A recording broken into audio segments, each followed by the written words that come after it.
L'informatique quantique, c'est assez nouveau encore aujourd'hui. C'est passionnant, je trouve ça complètement passionnant. J'ai fait un cours cet été sur la programmation quantique. C'est vraiment incroyable. Il y a beaucoup de mythes, beaucoup de mythologie, encore une fois. Il y a beaucoup de gens qui disent ça va tout résoudre, ça va démultiplier les capacités de calcul, ça va.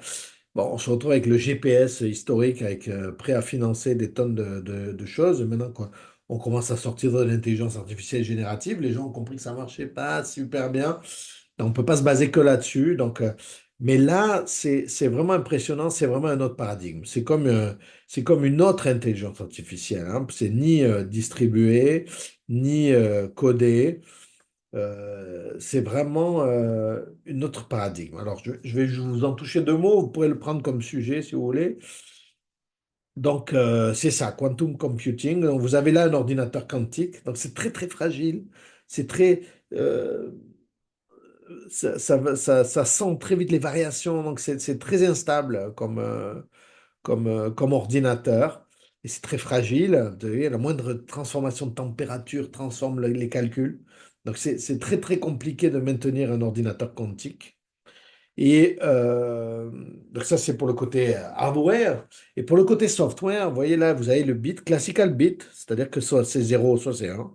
Hein, on n'a pas parlé de ça, mais c'est le binaire, en fait, électricité ou pas d'électricité. C'est ça le microprocesseur, en fait, ce qu'il fait, s'il y a électricité ou pas électricité. Et bien, le qubit, c'est tant que vous regardez pas, c'est 0 et 1. Et au moment où vous regardez, c'est un petit peu 0 et c'est un petit peu 1. Alors, ça se calcule comme ça par le biais d'une sphère, en fait, et par rapport à des vecteurs. Mais ça donne toute une autre dimension de possibilités. C'est pour ça que je rapproche ça un petit peu de la logique floue, de la programmation floue. Donc, c'est des programmations de possibilités et non plus de probabilités. Et puis, la programmation génétique, ça ressemble, je rapproche ça pas mal parce que c'est vraiment incroyable, quoi. Donc, il y a deux problèmes. Donc, la stabilité et la fragilité du matériel pour les mesures, c'est-à-dire que si la salle monte de un quart de degré, on n'a pas les mêmes résultats. Et l'autre problème principal, c'est la mémoire. Alors, Google dit oui, nous, on a réussi à stocker l'information parce que vu que c'est l'œil, je ne sais pas si vous connaissez le chat de Schrödinger, mais le chat, il est vivant ou il est mort dans la boîte tant que j'ai pas ouvert la boîte, en fait. C'est en ouvrant la boîte que je donne un état à la vie du chat, hein. Et bien là, c'est pareil. Le qubit, il est plus 0, plus un, il est les deux tant que j'ai pas fait la mesure. Et au moment où je mesure, ben là, je lui donne une valeur. Et donc, comment puis-je stocker, en fait, cette information, puisque ça dépend à chaque fois du moment où je regarde. Il y a un problème théorique. Alors, ça se règle, hein. Il y a des pistes, hein, pour régler ça, hein. Je ne sais pas si on a vraiment réussi. Plusieurs entreprises privées disent que oui, oui, on a une solution et tout ça, mais il n'y a pas de truc très clair qui m'est apparu.